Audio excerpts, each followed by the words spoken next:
So today is our last topic about the biological method about malaria. तो malaria पर हमने 5 biological method apply की थी। तो एक्सपेरिमेंट के बाद हमारे पास जो मेथड रहता है उसे हम कहते हैं data organisation and data analysis. हमारे पास जो एक्सपेरिमेंट से जितना डेटा आता है हम उसको तरतीब कैसे देते हैं, उसे ऑर्गेनाइज करते हैं कैसे करते हैं और फिर उस पर प्रोडक्शन कैसे करते हैं, उसे हम एनालिसिस कहते हैं। तो उसको हम कहते हैं data organisation and data analysis. हमने ये बताया था जब हम एक्सपेरिमेंट करते हैं तो उस एक्सपेरिमेंट से हमारे पास बहुत ज़्यादा डेटा आता है। हम उस डेटा को ऑर्गेनाइज करते हैं और उसे एनालाइज करते हैं। तो अगर इन सारे डेटा ने एक्सपेरिमेंट को प्रूव किया और ये एक्सपेरिमेंट के बेस पर था, उसे सपोर्ट कर रहा था, तो इसके बाद हम ऐसा करेंगे कि ये हमारी जो एक्सपेरिमेंट है इससे हम थ्योरी बनाएंगे, ये थ्योरी में जाएगा। Data organisation and data analysis. सबसे पहले हम ये पढ़ते हैं कि डेटा किसे कहते हैं। Collection of facts. जब हम फैक्ट्स को कलेक्ट करें, कुछ हकीकत की बातें होती है उसे कलेक्ट करें, जमा करें, या कुछ इंफॉर्मेशन होती है उस सारो इंफॉर्मेशन को हम इकट्ठा करें तो उसको हम कहते हैं डेटा। अब इस फैक्ट्स और इस इंफॉर्मेशन में हमारे पास क्या आएगा, इसमें आएगा नेम्स। हमारे पास कुछ चीज़ों के नाम है उसे हमने कलेक्ट किया। डेट्स, कुछ इम्पोर्टेंट्स तारीख है उसे हमने कलेक्ट किया। तीसरा हमारे पास है वैल्यूज़। अगर एक्सपेरिमेंट में जितनी भी वैल्यूज़ है उसे हमने कलेक्ट किया तो उसे हम कहते हैं डेटा। आपको ये बात जहन में याद करना चाहिए कि ये डेटा एनालिसिस और डेटा कलेक्शन में हमारे पास जो टूल होता है वो है मैथमेटिक्स। इसमें मैथमेटिक्स जो है ये इम्पॉर्टेंट रोल अदा करता है।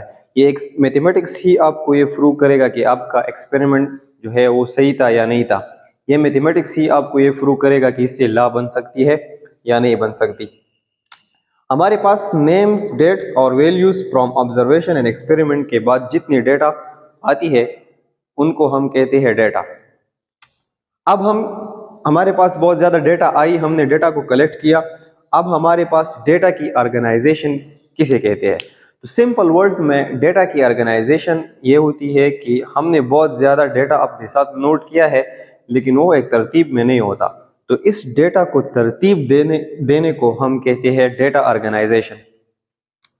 After collection of data it is organised through tables and graphs.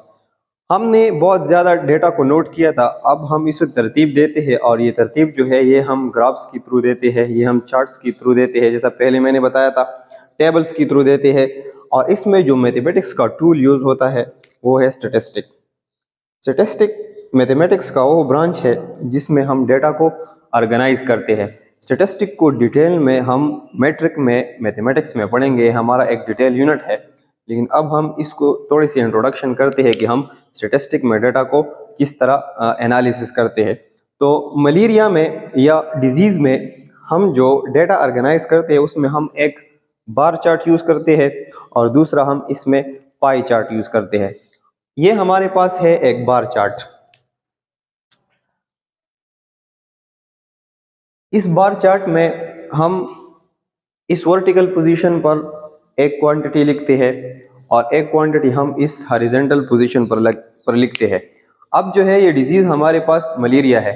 मैं ये ऑब्जर्व कर रहा हूँ कि हमारे पास हमारा एक प्रोविंस है, अगर वो हो खैबर पुख्तूनख्वा है, चाहे वो फेडरल है, चाहे वो हो हमारे पास बलूचिस्तान है, हमारे पास पंजाब है, उसमें नंबर ऑफ मलेरियल पेशेंट कितने हैं। मैं ये ऑब्जर्व कर रहा हूँ कि 2016 में मैं ये डेटा कलेक्ट कर रहा हूँ कि यहाँ मलेरियल पेशेंट कितने हैं। तो यहाँ मैं मलेरियल की पेशेंट लिख रहा हूँ और इधर मैं इस हॉरिजॉन्टल पोजीशन पर मैं मंथ्स लिख रहा हूँ, महीने। मैंने ये ऑब्जर्व किया कि जनवरी में मेरे पास जो मलेरियल पेशेंट थे वो 1000 थे। इसी तरह मैंने फरवरी में ऑब्जर्व किया तो उसमें हमारे पास मलेरियल पेशेंट जो थे वो 2000 थे।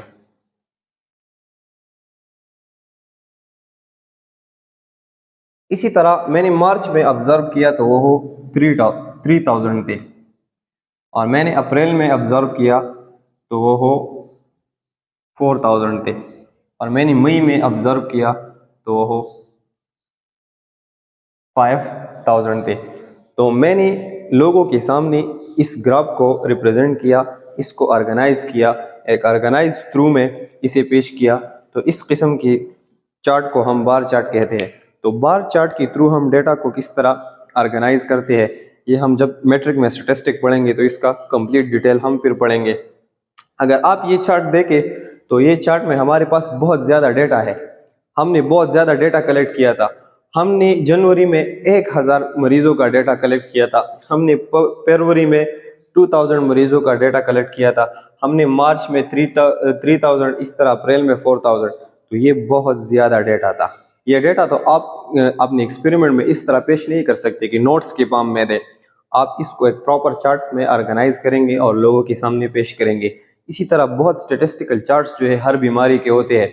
आप कोरोना की स्टेटिस्टिक देखे वर्ल्ड वाइड, आपको पाकिस्तान में भी बहुत ज़्यादा उसका स्टेटिस्टिक मिलेगा, एक चार्ट्स मिलेगा कि उसकी इंसिडेंस हमारे मुल्क में कितनी है। तो ये हम जब रिप्रेजेंट करते हैं तो इसको हम इस तरह स्टेटिस्टिकल चार्ट में रिप्रेजेंट करते हैं। दूसरा हमारे पास है पाई चार्ट। पाई चार्ट एक सर्कुलर चार्ट होता है जिसमें हम रेशो के थ्रू एक डिजीज़ को एक्सप्लेन करते हैं कि 100 में से हमारे पास एक डिजीज़ कितनी है। अगर हम ये हमारे सारे पाकिस्तान का मैंने एक चार्ट ड्रा किया है कि मुख्तलिफ इन्फेक्शियस डिजीज़ का, वो डिजीज़ जो एक आदमी से दूसरी आदमी को मुंतकिल होती है उसे हम इन्फेक्शियस डिजीज़ कहते हैं। तो ये हमारे पास कुछ इन्फेक्शियस डिजीज़ है। मैं सारे पाकिस्तान में इसका एनालिसिस किया है कि ये कितने रेशो में हमारे पाकिस्तान में पाई जाती है। तो अगर आप एक्टिव रिस्पायरेटरी इन्फेक्शन देखें तो ये पाकिस्तान में 51% है। इसकी रेशो जो है ये पाकिस्तान में बहुत ज़्यादा है, इसने बहुत ज़्यादा स्पेस जो है इस सर्कल का ऑक्युपाई किया है, 51%। अगर आप मलेरिया देखें तो मलेरिया की रेशो पाकिस्तान में 16% है। इसी तरह अगर आप डायरिया को देखें, पेट जो ख़राब होता है, डायसेंट्री में भी पेट ख़राब होता है, इसमें फ़र्क है लेकिन फिर वो हम डिटेल में पढ़ेंगे। 15% है डायसेंट्री की रेशो, हमारे पास 8% है। इसी तरह स्केबीज़ की रेशो हमारे पास 7% है। तो हमने इस तरह एक चार्ट ड्रा किया, जितनी परसेंटेज एक बीमारी की ज़्यादा होती है तो वो इस चार्ट में स्पेस को ज़्यादा ऑक्युपाई करता है, और जिसकी परसेंटेज सबसे कम होती है तो वो एक थोड़ा सा 100 में से एक थोड़ा सा परसेंट को ऑक्युपाई करता है। तो इस किस्म की चार्ट को हम कहते हैं पाई चार्ट, और इस किस्म की चार्ट को हम कहते हैं बार चार्ट। तो यही वो ग्राफ्स है और यही वो टेबल्स है जिसके थ्रू हम अपने डेटा को ऑर्गेनाइज करते हैं और इसे पेश करते हैं। दूसरी बात हमारी साथ है data analysis, to predict on the basis of data. हमने जो डेटा कलेक्ट की है, अब अगर हम उस पर प्रिडिक्शन करें, एक अंदाज़ा लगाए, अपने माइंड से उस पर अंदाज़ा लगाए और उससे एक दूसरा रिजल्ट जो है अखज़ करे, तो उसे हम कहते हैं डेटा एनालिसिस।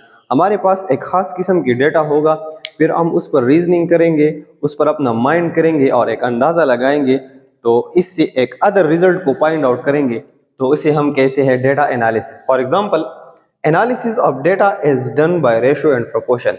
यह भी हम मैथमेटिक्स का टूल यूज़ करेंगे।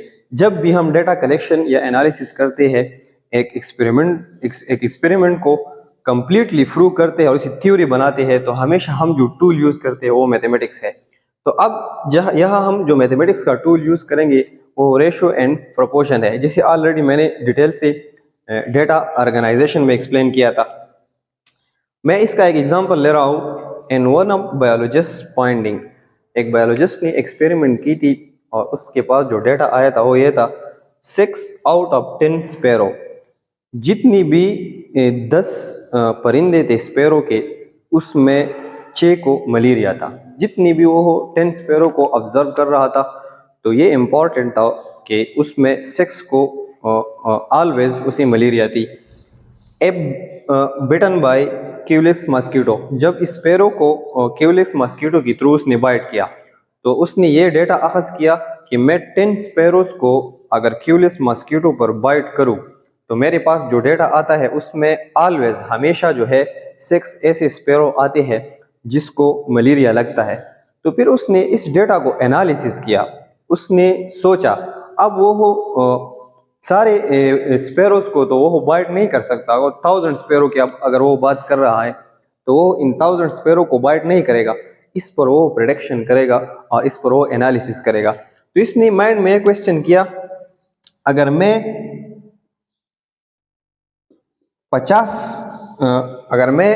50 स्पैरोज को बाइट करूं, फिर उसने ये प्रेडिक्शन किया अगर मैं 50 स्पैरो को बाइट करूं तो इनमें कितने को मलेरिया लगेगा।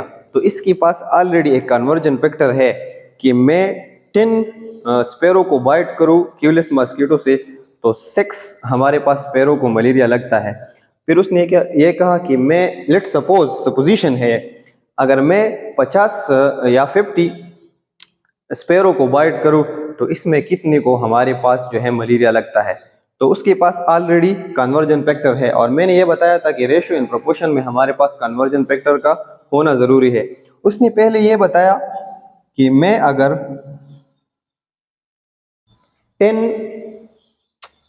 स्पैरो को क्यूलेस मस्कीटो पर बाइट करूं तो उसकी रेशियो इतनी आती है कि उसमें हमारे पास 6 स्पैरो को जो है मलेरिया लगता है। तो इसकी बिना पर जब मैंने 10 को बाइट किया था, इसकी बिना पर अगर मैं 50 को बाइट करूं तो ये आंसर हमारे पास, ये फोर्थ क्वांटिटी अननोन है, तो हमारे पास कितनी स्पैरो को जो है ये मलेरिया जो है ये लग सकती है। तो हमने ये बताया था कि रेशो में हम ऐसा करते हैं कि सबसे पहले हम मीन को मल्टीप्लाई करते हैं, 6 को 50 से मल्टीप्लाई करते हैं और उसके बाद हम एक्सट्रीम को मल्टीप्लाई करते हैं। 6 multiply by 50 is equal to 10x। हमारी जो रिक्वायर्ड क्वांटिटी है वो हमारे पास x है, तो x को हम इस साइड पर छोड़ेंगे तो ये 10 हमारे पास डिवीजन में आएगा।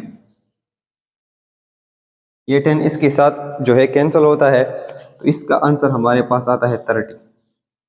तो ये थी उसकी प्रोडक्शन। अगर उसने 50 स्पैरो को क्यूलेस मस्कीटो से बाइट किया तो ये ज़रूरी है कि इसमें हमारे पास 30 मस्कीटो को जो है मलेरिया लगेगा। इसी तरह हर बायोलॉजिस्ट की अपनी जो है फाइंडिंग आती है। ये ज़रूरी नहीं है कि हमेशा 10 स्पैरो में 6 को हमेशा मलेरिया लगे। कुछ बायोलॉजिस्ट की फाइंडिंग जो है वो इससे मुख्तलिफ आएंगी, तो उस ही की बिना पर वो प्रोडक्शन करेगा और इस रेशो और प्रोपोर्शन को यूज़ करेगा और अपने आंसर को फाइंड आउट करेगा। तो ये थी हमारी डेटा एनालिसिस और हमारी डेटा ऑर्गेनाइजेशन। हमने एक इम्पॉर्टेंट बात और भी की थी इस लेक्चर के फर्स्ट वीडियो में। अगर हमने एक्सपेरिमेंट की थी और इसके बाद हमने डेटा को ऑर्गेनाइज किया और उस डेटा पर हमने एनालिसिस की, प्रेडिक्शन की, अगर इस डेटा ने हमारे एक्सपेरिमेंट या हमारे हाइपोथेसिस को सपोर्ट किया तब ही ये एक्सपेरिमेंट हमारे पास थ्योरी में जाएगा। तो अब हम देखते हैं कि इस डेटा एनालिसिस और ऑर्गेनाइजेशन की इम्पोर्टेंस क्या है और एक एक्सपेरिमेंट जो है ये डेटा की ऑर्गेनाइजेशन और इसकी एनालिसिस से हमारे पास थ्योरी में कैसे जाती है। तो आप इससे स्क्रीनशॉट ले सकते हैं। सो अब हम पढ़ेंगे कि इस डेटा एनालिसिस और ऑर्गेनाइजेशन का इम्पोर्टेंस क्या है। जब हम एक्सपेरिमेंट के बाद डेटा कलेक्ट करते हैं तो हम ये देखते हैं कि ये डेटा जो है ये एक्सपेरिमेंट को सपोर्ट कर रहा है कि नहीं। अगर इस डेटा ने एक्सपेरिमेंट को सपोर्ट किया तो वो एक्सपेरिमेंट हमारे पास थ्योरी में जाएगा। तो इस सपोर्ट का मतलब ये है कि ये हाइपोथेसिस को बेसिकली सपोर्ट करेगा कि वो हाइपोथेसिस जो है ये ट्रू है कि नहीं है। Data analysis is important for rejecting, modifying or confirming a hypothesis। Data analysis से हमें ये पता चलेगा कि ये पर्टिकुलर हाइपोथेसिस जो है इसे हम रिजेक्ट करें, इसे हम ख़त्म करें या इसे हम कंफर्म करें कि ये सही है या गलत, या इसे हम मॉडिफाई करें कि इसमें हमारे साथ मज़ीद जो चेंजेस है वो होने चाहिए ताकि ये सही साबित हो। तो अब हम ये पढ़ेंगे कि डेटा एनालिसिस से हम एक हाइपोथेसिस को रिजेक्ट कैसे करते हैं। हमारे पास एक ऑब्जर्वेशन थी कि मलेरिया अकर इन मार्शी प्लेसेस। मलेरिया जो है वो एरिया से लगता है जो मार्शेस होती है, मतलब उस एरिया में स्टैग्नेंट वाटर होता है, वो पानी जो एक जगह पर खड़ा रहता है, तो उस जगह में जो लोग रहते हैं उनको मलेरिया होती है। तो हमने ऐसा किया कि हमने 20 लोगों को लिया और उन लोगों ने वॉलंटियरली उस वाटर से पानी पी लिया। तो हमने उन 20 लोगों की डेटा को ऑब्जर्व किया तो हमें पता चला कि इसमें एक भी पर्सन जो था उसे मलेरिया नहीं थी। तो इन 20 लोगों के डेटा ही से हमें ये पता चला कि हमारे पास मार्शी वाटर काजेज मलेरिया, ये हाइपोथेसिस जो है ये हमारे पास गलत है। Modification of hypothesis. अब हम डेटा के थ्रू एक हाइपोथेसिस को मॉडिफाई कैसे करेंगे? डेटा के थ्रू ही हमने एक हाइपोथेसिस को रिजेक्ट किया, तो इसी डेटा ही के थ्रू हमें ये बात साबित हुई कि हाइपोथेसिस भी इससे मॉडिफाई होगा। After rejection new hypothesis made. उस हाइपोथेसिस के रिजेक्शन के बाद कि मार्शी वाटर जो है ये मलेरिया को काज करता है, हमने एक नया हाइपोथेसिस बनाया, plasmodium as the cause of malaria. तो फिर ये हाइपोथेसिस जो है ये हमारे पास मॉडिफाई हुआ, लेकिन अब ये भी हमारे पास जो है कंफर्म नहीं है। इसके बाद इस पर हम डेटा कलेक्ट करेंगे और उसको एनालाइज करेंगे, तब हमको पता चलेगा कि ये हाइपोथेसिस जो है ये कंफर्म है और बिल्कुल सही है। Confirming a hypothesis. अब हम इस हाइपोथेसिस को कंफर्म करेंगे। Data analysis of repeated experiment confirm the hypothesis plasmodium is the cause of malaria. तो हमने ऑलरेडी इस पर एक्सपेरिमेंट की थी कि हमने 100 मलेरियल पेशेंट जो थे उनकी ब्लड लिया और माइक्रोस्कोप के थ्रू उसमें ऑब्जर्व किया तो प्लाज्मोडियम उसमें मौजूद था। तो इन्हीं डेटा के बेस पर हम एक हाइपोथेसिस को रिजेक्ट करते हैं, इस हाइपोथेसिस को कंफर्म करते हैं और इस हाइपोथेसिस को मॉडिफाई करते हैं। तो ये थी हमारी वो लास्ट टिप मलेरिया पर। इसके बाद हम ये पढ़ेंगे कि एक हाइपोथेसिस जो है एक्सपेरिमेंट में गया, तो अब ये एक्सपेरिमेंट से थ्योरी पर कैसे जाएगा और थ्योरी से हमारे पास लॉ कैसे बनेगी। तो आप इससे स्क्रीनशॉट ले सकते हैं।